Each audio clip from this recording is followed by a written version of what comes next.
So it is Sunday the 21st of November 2021. We're outside the Unitarian Church of Montreal. I just starting a fresh clip here, and we're going to circulate with our picket signs and have a little monologue as we normally do. I mean, I have to run the camera pretty well constantly to protect myself from false accusations brought against me by Montreal Unitarians, and to document, incidents that may happen, including being assaulted by Montreal Unitarians or threatened by Montreal Unitarians. So I basically have a camera running all the time, or most of it anyway, as a kind of a body cam. And since that's the case, I figure I might as well explain what the protest is about and put the videos up on YouTube. So basically the whole protest, or a good chunk of it's documented, and I explain what the protest is about. So today's protest has a couple of issues very closely related. Today, 21st of November 2021, the Unitarian Church of Montreal is voting on whether or not to approve of an 8th principle being added to the 7 principles of the Unitarian Universalist Church in Canada. The United States Church is in the same process. I'm not sure at what stage they are, if they've already adopted it, but the Canadian Church usually follows suit after the American one, because it's essentially a branch office. It's essentially an American church in Canada. Most of the ministers in Canada are American ministers. They're not Canadians. Very few of them, to the best of my knowledge, are actually Canadian citizens. So it's, the Unitarian Church in Canada, as I said, essentially it's a subsidiary of the Unitarian Universalist Association in the United States of America, and to some extent internationally. And yes, they're voting on this 8th principle, which I believe came about in terms of addressing racism, and not only racism outside of the church, but racism within the church. And at some point it seemed to get broadened out to other internal oppressions, and there certainly are other internal oppressions, which we will get to.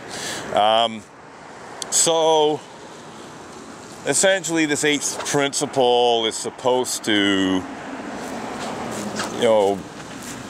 ensure that racism within the Unitarian Universalist religious community is recognized and appropriately dealt with. And as I said, they did speak about other internal oppressions without naming them, but that's been watered down. That's actually been completely written out of the 8th principle in Canada. I don't know what the situation is south of the border, but in terms of the Canadian version, they took the word oppression right out of the 8th principle, and now they're talking about being more inclusive. So I find that sort of typical watering down of things by Unitarian Universalists. They don't really want to clearly and unequivocally acknowledge that they have internal oppressions. And it does bring us to the issue of clergy misconduct, because that is a fountain of oppression in the Unitarian Universalist Church, not only in terms of the misconduct itself, but then in terms of how the individual congregations and the Unitarian Universalist Association oppress anyone who dares to complain about clergy misconduct of one kind or another. Some of the most oppressed people in the Unitarian Universalist religious community are those people who dare to complain about clergy misconduct of one kind or another. And it certainly has happened to me. I don't go whining about how terribly oppressed I am, but I have been oppressed. There's no question about it. The Unitarian Church of Montreal and the UUA have used oppressive tactics to try to silence me, to try to shut down this protest. They've even brought trumped-up criminal charges against me to try to shut down this protest. In fact, they have successfully shut it down for a total of about 3 years as a result of trumped-up criminal complaints against me that ended up with court conditions being imposed that prevented me from being near the Unitarian Church of Montreal for a total of about 3 years. Actually, I think a little more than 3 years all told. So we're back. I was recently acquitted of the unjust breach of conditions conviction that Quebec court hanging judge Dennis Galliastis handed down a couple of years ago for doing nothing more than asking Montreal Mayor Valerie Plante a question about the questionable behavior of her deputy mayor, Sue Montgomery, who came to the Unitarian Church of Montreal on March 18th of 2018 and tried to get me arrested for breach of conditions. And as part of that, she went around kicking and throwing my freestanding picket signs in the street. So, you know, picket signs like this one. There wasn't one there at the time, but there was one here. And there were others at the other end there. And, you know, she kicked and threw them into the street. Even threw them into the street after I set them back up again. And all as part of trying to get me arrested for breach of conditions. Most ironically, the police showed up and they investigated everything and determined that I was not in breach of conditions, as I fully believed was the case. And the irony is as a result of asking Montreal Mayor Valerie Plante, well, what do you think about this, Valerie? What do you think about your deputy mayor, you know, coming and kicking and throwing my picket signs, which protest against the cover-up and denial of pedophilia and rape in the Unitarian Universalist Church, into the street? What do you have an opinion about this, Valerie? Sue Montgomery wasn't even in the council chambers when I asked that question, and yet Judge Dennis Galliastis jumped through a bunch of hoops to find me guilty. You know, he pretended that I'd somehow passed a message to Sue Montgomery when she wasn't even in the room. So thankfully, a much more competent and less authoritarian Superior Court judge, Miriam Lachance, ruled against Dennis Galliastis, quashed his conviction for breach of conditions, and that was the end of that story. The Crown, in theory, could have appealed that, but they didn't. And I think they made the correct decision, because they really have taken things too far already, and they're still taking things too far. But I think they realized that you know, if they tried to appeal that very reasonable decision by Miriam Lachance, that they wouldn't look very good, and they probably wouldn't win in any case. Essentially, what Miriam Lachance ruled was that I had communicated to the council about Sue Montgomery, but that I had not communicated with Sue Montgomery, which is absolutely the case. That's exactly what happened. And as far as I was concerned, based on my understanding of the conditions, I could have asked a question, you know, even if she was in the room, about her, but that would not be a communication with her. For whatever reason, the Crown chose to prosecute me on, you know, the occasion where she wasn't even in the room, when they could have prosecuted me for a couple of times I asked questions while she was in the room. But like I said, even if she had been in the room, as I understood the conditions, I was allowed to come to city council meetings. I was allowed to participate in the public questions period of city council meetings, and it was my understanding that communication, you know, had to be directed, you know, at the person in question, you know, that asking questions about that person, you know, to the other councillors, even if that person was present, was not, from a legal standpoint anyway, communication. It wasn't a breach of prohibitions against communicating with that person. So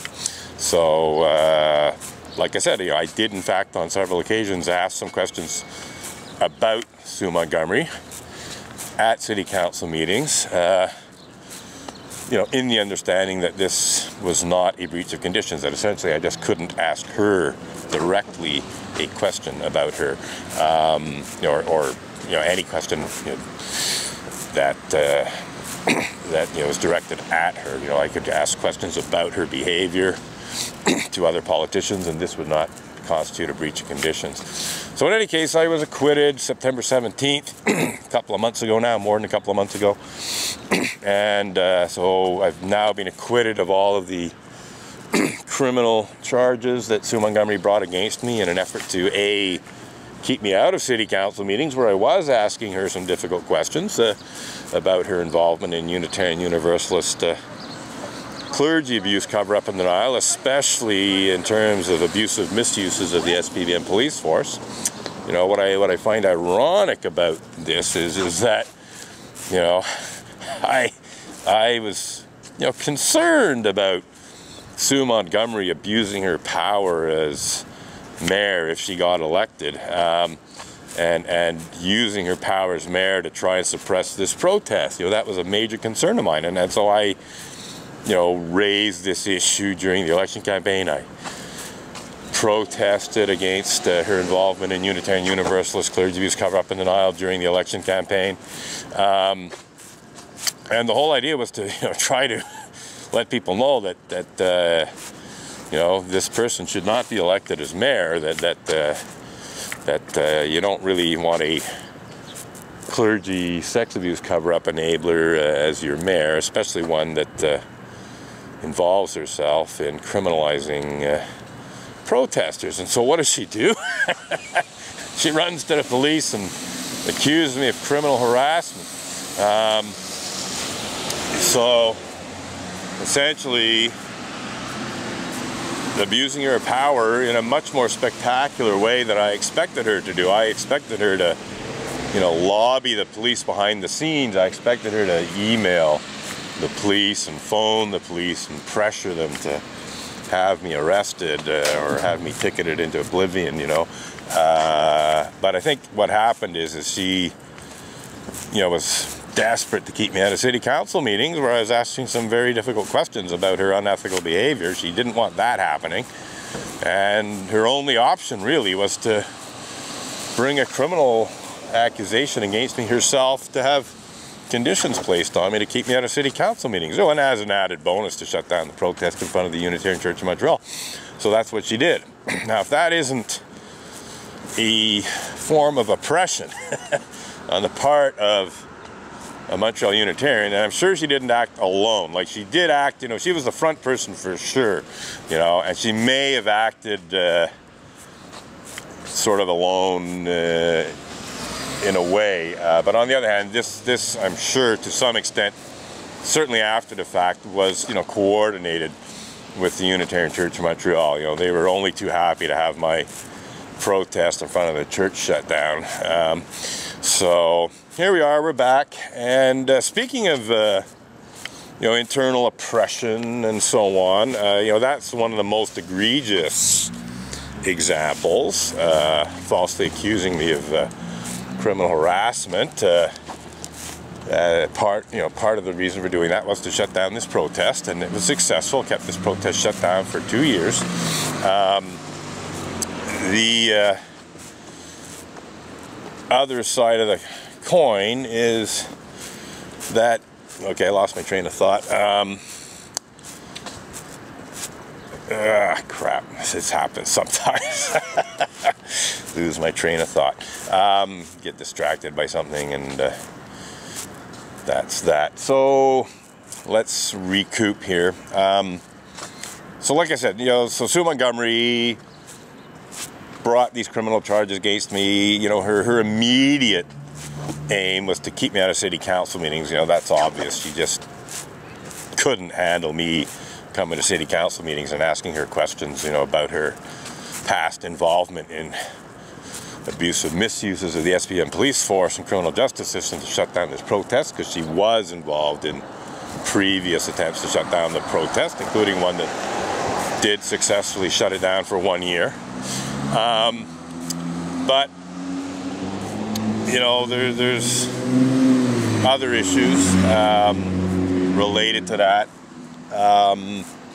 If we come back to November 22nd of 1999, so we're looking at the 22nd anniversary of that. And I'm not sure if Sue Montgomery was a member of the church at that point in time. I think she might have joined later. But yeah, look, speaking of internal oppressions, in terms of, trying to silence people who complain about clergy misconduct, I was permanently expelled from the Unitarian Church of Montreal on November 22nd of 1999, so just under 22 years ago. Tomorrow will be the 22nd anniversary of that permanent expulsion from the Unitarian Church of Montreal. For what? For tarnishing the image of the church with my protest. Well, guess what? My protest outside the church protests against the image-tarnishing behavior of Reverend Ray Drennan and other Unitarian Universalist ministers. Who's tarnishing the image of the church? The abusive clergy or the people who blow the whistle on the abusive clergy? And that's essentially what it comes down to, is Montreal